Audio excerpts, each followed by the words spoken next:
செய்தியாளர் பிரசன்னா இணைந்திருக்கிறார். பிரசன்னா, ஜல்லிக்கட்டு நடைபெறும் இடத்துல நீங்க எந்த பகுதியில இருக்கிறீங்க? அங்க இருக்கும் தகவல் என்ன? காப்போம் என்றும் விளையாட்டில் ஈடுபடும் காளைகளுக்கு ஆனந்தி, அவனியாபுரம் ஜல்லிக்கட்டு கோலாகலமாக தொடங்கி இருக்கிறது. தற்போது நான் அந்த அவனியாபுரம் ஜல்லிக்கட்டிற்கு பல்வேறு மாவட்டங்களில் இருந்து அழைத்து வரப்பட்ட கிட்டத்தட்ட 1100 காளைகள் சங்கமிக்கக்கூடிய அந்த முத்துப்பட்டி ஜங்ஷனில் தப்பு நிற்கிறேன். இந்த காட்சியில் பார்த்து கொண்டிருக்கக்கூடிய இந்த பகுதியில் இருந்து தான் காளைகள் மொத்தமாக தேக்கி வைக்கப்படுகிறது. இங்கிருந்து 1 மணி நேரத்துக்கு ஒரு முறை காளைகளை வாடிவாசலுக்கு அனுப்பும் பணியினை இங்கே காவல்துறையினர் மேற்கொள்கிறார்கள். காட்சி ஒளிப்பதிவாளர் உதயகுமார் காட்சிப்படுத்தக்கூடிய இந்த மைய பகுதியிலிருந்து அடுத்து வாடிவாசல் வரை மொத்தம் 7 இடங்களில் காளைகள் பரிசோதனை இருக்கின்றன. இந்த பகுதியில் அதாவது நேற்று இரவிலிருந்து பல்வேறு மாவட்டங்களில் இருந்து தொடர்ச்சியாக அந்த காளைகளை கொண்டு வருவோர் தற்போது இங்க கொண்டு வந்து இருக்கிறார்கள். இப்போ நம்ம கிட்ட அவனியாபுரம் பகுதியை சார்ந்த கல்லூரி மாணவி கிட்டத்தட்ட 8 வயசுல இருந்து காளைகளை வளர்த்து வரக்கூடிய கல்லூரி மாணவி இருக்காங்க. அவங்ககிட்ட கேட்கலாம். இப்போ இந்த அவனியாபுரம் ஜல்லிக்கட்டு போட்டியில நீங்க காளைகள் நீங்க கொண்டு வந்திருக்கிறீங்க. 8 வயசுல இருந்து காளைகள் கொண்டு வந்திருக்கதா நீங்க சொல்லிருக்கீங்க. இப்போ வாடிவாசலுக்கு உங்க கால பயதுக்கு இன்னும் கொஞ்ச நேரம் தான் இருக்கு. உங்களோட மனநிலை எப்படி இருக்கு? எங்க மாடு வரதுல எனக்கு ரொம்ப சந்தோஷமா இருக்கு. நான் 8 வயசுல இருந்து மாடு வளர்க்குறோம். ஆனா இது அவுக்குறது 6வது வருஷம். 5 வருஷமா மாடு அவுத்திருக்கோம். தோத்து போனதே கிடையாது. எங்க மாடு எப்பயுமே ஜெயிச்சுட்டு தான் இருக்கும். இந்த வருஷம் ஜெயிச்சிரும்னு சொல்லிட்டு ஒரு நம்பிக்கையோட இருக்கும். அதே மாதிரி இப்படி அனுப்புறதுல எங்களுக்கு கொஞ்சம் சந்தோஷமா தான் இருக்கு. பெண்களுக்கு கொஞ்சம் முன்னுரிமை கொடுத்தாங்கன்னா கொஞ்சம் நல்லா இருக்கும். ஆண்களோட பெண்கள் சேர்ந்து நிக்கிறதா இருக்கு. ஆனா பெண்களுக்கு கொஞ்சம் முன்னுரிமை கொடுத்தா கொஞ்சம் நல்லா இருக்கும்னு சொல்லிட்டு நினைக்கிறோம். இப்போ நீங்க காளைகளுக்கு உண்டான டோக்கன் வாங்குறதுல என்ன மாதிரியான சிரமங்கள் இருந்தது? இப்போ 1 மணி நேரத்துக்கு 100 காளைகள் தான் உள்ள அலோவ் பண்றாங்க. அப்படிங்கும்போது 1100 காளைங்க அப்படிங்கும்போது ஒரு 500-600 காளை வரும்போது வெயில நிக்க வேண்டிய சூழல் இருக்கும். ஸோ அப்படி இருக்கும்பொழுது மாவட்ட நிர்வாகத்துக்கு உங்களோட கோரிக்கை நீங்க என்ன முன்வைக்கிறீங்க?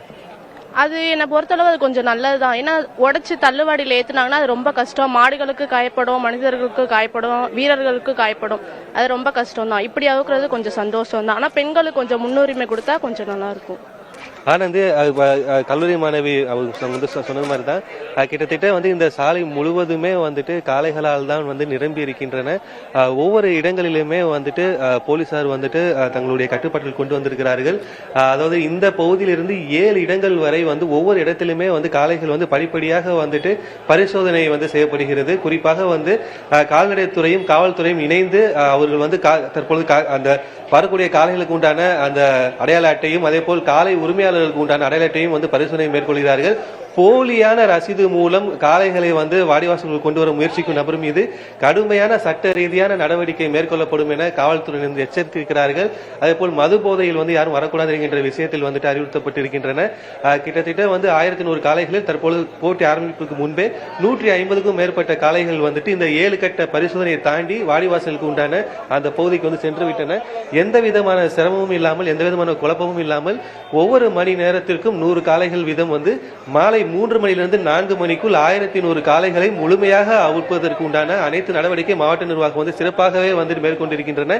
இதே மாதிரியான நடைமுறை தான் அடுத்து வரக்கூடிய பாலமேட்டிலும் அலங்காநல்லூரிலும் செய்ய திட்டமிட்டு இருக்கிறார்கள்.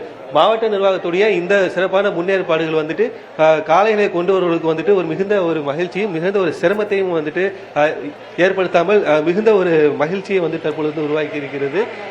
அது போக்குவரத்துக்கும் எந்த விதமான பாதிப்பும் எதுவுமே இல்லாமல் இந்த பகுதி முழுவதுமே காளைகளை கொண்டு வருவதற்கு உண்டான அந்த அனைத்து வசதிக்கு உண்டான பகுதியாவே முழுமையாக மாற்றப்பட்டிருக்கிறது. அதே போல் யாருக்கேனும் மாடுனால் குத்தப்பட்டு காயம் ஏற்பட்டால் அவர்களை உடனடியாக மருத்துவமனைக்கு கொண்டு செல்வதற்கு இந்த பகுதி முழுவதுமே 108 ஆம்புலன்ஸ்கள் வட்டமடித்துக் கொண்டே தான் இருக்கின்றன.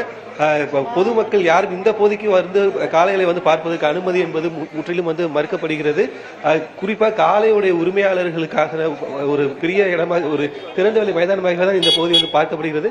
இப்போ காளைகளை கொண்டு வந்திருக்கக்கூடிய அந்த வாகனங்களையும் தனியாக நிறுத்தி வைப்பதற்கு உண்டான மிகப்பெரிய விலாசமான ஒரு இடத்தையும் மாவட்ட நிர்வாகம் சார்பாக ஏற்படுத்தி கொடுத்திருக்கிறார்கள். ஒளிப்பதிவாளர் உதயகுமார் காட்சிப்படுத்திருக்கக்கூடிய இந்த பகுதிதான் ஜல்லிக்கட்டுக்கு ஆரம்பமான ஒரு புள்ளி என்று சொல்லலாம். விரிவான தகவல்களை வழங்கியமைக்கு நன்றி பிரசன்னா.